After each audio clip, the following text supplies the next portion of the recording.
ดำพอร้อยพอสิได้โยซอยข้าบ่ได้ซอยโยยังสิได้ซอยแก่เหือ ไอ้น้องเขาแก่เหือเข้าเลยหัวคาแกงบ้านไหนก็หื่นไม่ได้เคยแก่บ่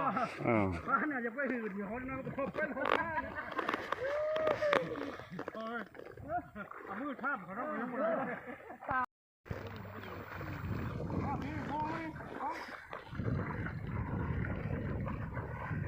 คันบ่ได้ซอยโยยังสิได้ซอยพายพี่น้องเอ้ยบ่เลือกคักแกงก็ยังสิได้โยซอยยังสิได้โยซอย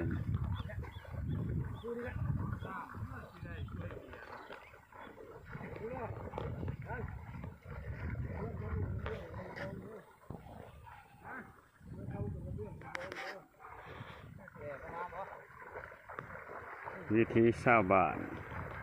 ชนบทบ้านป่าหาปูหาปลา